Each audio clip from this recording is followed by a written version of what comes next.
Hello everyone, Radhe Radhe. माँ लक्ष्मी की कृपा पाने के लिए, उन्हें प्रसन्न करने के लिए 16 दिवसीय महालक्ष्मी के व्रत किए जाते हैं। ये व्रत भादो मास की यानी भद्रपद की शुक्ल पक्ष की अष्टमी से शुरू होते हैं और अश्विन मास के कृष्ण पक्ष की अष्टमी तक चलते हैं। आज की इस वीडियो में हम उसी की सरल पूजा विधि देखेंगे। वैसे तो अगर आप अच्छे से अलग से चौकी बिछा के इसका पूजन करेंगे तो बहुत अच्छा रहता है, लेकिन अगर आपके मंदिर में स्पेस है, बड़ा है, तो आप चाहे तो अपने घर के मंदिर में भी ये पूजन कर सकते हैं। पर हो सके तो आप लाल रंग का आसन ज़रूर से बिछाएं माता रानी के नीचे। तो देखिए मैंने यहाँ पे चौकी लगा ली है, आसन लगा लिया है। उसके बाद थोड़े से अक्षत, थोड़े से फूलों का आसन देके हम माता लक्ष्मी को विराजमान कर लेंगे। हो सके तो आप माता लक्ष्मी की ऐसी मूर्ति या फोटो लीजिएगा जिसमें हाथी भी हो, यानी कि गज भी हो। साथ ही में देखिए इस तरह का आप पोस्टर ले सकते हैं जिसमें सभी माता के रूप हैं, लक्ष्मी माता के, साथ में उनका यंत्र भी है। तो इस तरह का ले लें आप। ये आपको जो है वैभव लक्ष्मी की बुक के अंदर मिल जाता है, या वैसे भी आप मार्केट में लेंगे तो बड़े आसानी से मिल जाता है। नहीं तो जो भी लक्ष्मी माता की मूर्ति या फोटो आपके पास है, आप उससे पूजन कर सकते हैं। साथ ही में देखिए कलश स्थापना की जाती है। विशेष रूप से जो है महालक्ष्मी के व्रत में या लक्ष्मी माता के किसी भी व्रत में जो है कलश स्थापना का विशेष महत्व होता है। तो आप कलश स्थापना हो तो ज़रूर से करें, लेकिन कुछ लोग बिना कलश स्थापना के भी इस व्रत को करते हैं, पूजन करते हैं। तो अगर आप नहीं करना चाहते तो आप स्किप कर सकते हैं। तो देखिए मैंने यहाँ पे कलश के कंठ पे मोली बांध ली है। उसके बाद हम स्वास्तिक बना लेंगे अच्छे से, और आप चाहें तो रंगोली वगैरह पूर सकते हैं अपने गेट के आगे, क्योंकि आप जितने अच्छे से माता रानी का पूजन करेंगे उतना ही माँ लक्ष्मी प्रसन्न होएंगी और आपके ऊपर अपनी कृपा बरसाएंगी।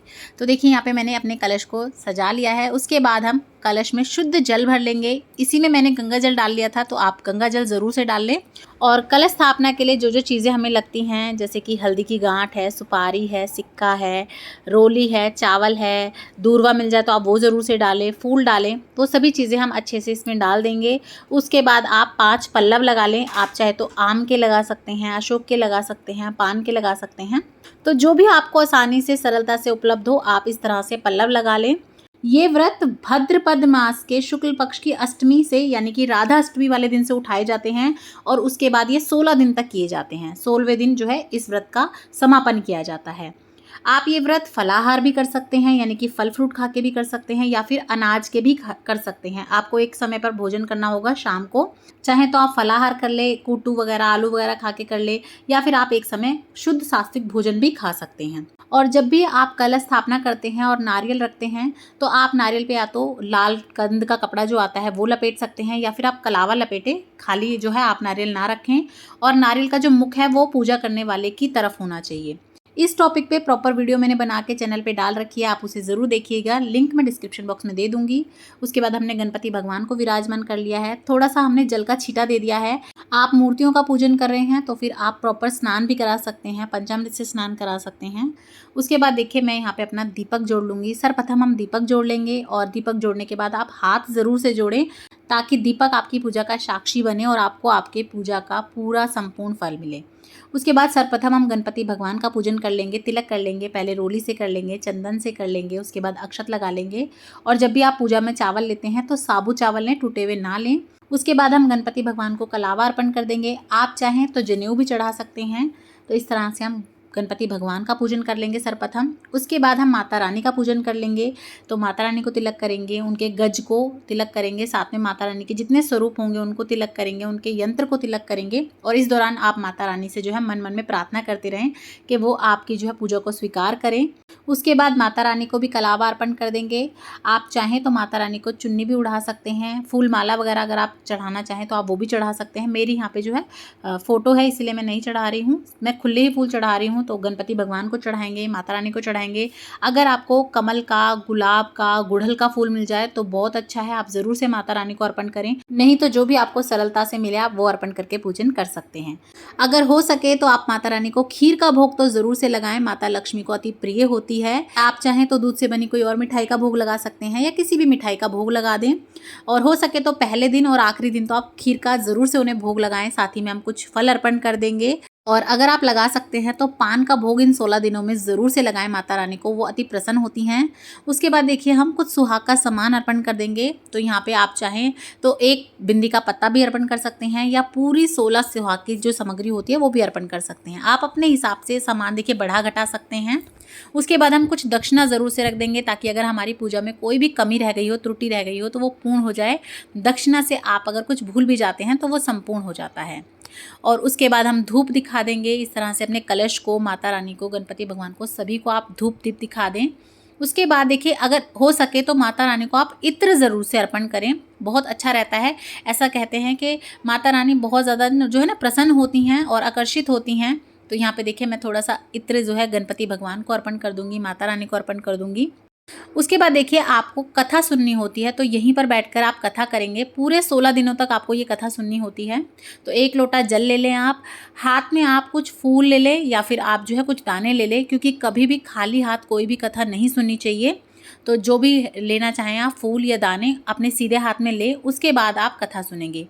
कथा का वीडियो मैं आपको अलग से दे दूंगी, वरना ये वीडियो बहुत लंबी हो जाएगी। आपको चैनल पे मिल जाएगा, लिंक सभी का डिस्क्रिप्शन बॉक्स में मिल जाएगा आपको, तो आप उन्हें भी ज़रूर देखिएगा। और अगर आप व्रत नहीं भी रख पाते हैं तो भी आप ये 16 दिन माता रानी का पूजन करके कथा मात्र भी अगर सुनते हैं तो भी माता की कृपा दृष्टि आप पर ज़रूर बनेगी। उसके बाद जो आपने ये कथा सुनी के चाहे दाने लिए हों चाहे फूल लिए हों, वो आप अपनी मनोकामना मांगते हुए माता रानी के आगे इस तरह से अर्पण कर दीजिएगा और हाथ जोड़ लीजिएगा। उसके बाद हम आरती कर लेंगे। तो देखिए सर्वप्रथम हम गणपति भगवान की आरती करेंगे, उसके बाद हम माता रानी की आरती करेंगे। तो आप अपने कलश को आरती दिखा दें इस तरह से। सभी भगवानों की आप प्रेम पूर्वक आरती कर लें और माता रानी से, सभी भगवानों से आग्रह करें कि वे आपके घर में सदैव खुशियाँ दें, आपके घर में बरकत दें और माता रानी आपके घर में स्थायी रूप से वास करें। तो इस तरह से आप आरती कर लें, क्षमा याचना कर लें कि कोई भी भूल हुई हो मुझसे या मेरे परिवार से तो उसे क्षमा करें और अपनी कृपा दृष्टि हम पे बनाए रखें और आपके सारे बिगड़े काम माता रानी बनाएं। और इस तरह से आप पूरे भाव के साथ माता रानी का पूजन करें। देखिए सामग्री शायद एक आधी कम हो जाए तो कोई दिक्कत नहीं, आपके भाव पूरे होने चाहिए। तो आप अच्छे से दिल से भाव से माता रानी का पूजन करें। उसके बाद ये जो एक लोटा जल है ये आप सूर्य भगवान को अर्पण कर दें। तो देखिए पहले दिन आप इस तरह से पूजा करेंगे, चौकी वगैरह लगा लेंगे। उसके बाद आपको रोज़ सुबह अच्छे से साफ़ सफाई करके यहीं पे माता रानी की जोत बत्ती करनी है। शाम के समय भी आप जोत बत्ती ज़रूर से करें। जो आपने फल वगैरह प्रसाद चढ़ाया होगा इसका तो आप रोज़ जो है सब में भोग लगा के बांट देंगे। और ये जो सुहाग का सामान चढ़ाया आपने, अगर आप साड़ी वगैरह चढ़ाना चाहते हैं तो वो चढ़ा लें। और ये सब सामान आप, ये दक्षिणा, ये सब आप जब आपके व्रत संपूर्ण हो जाएंगे उसके बाद आप चाहें तो किसी मंदिर में दान करके आ सकते हैं, चाहें तो आप किसी बड़े रिश्ते को, नाते को दे सकते हैं।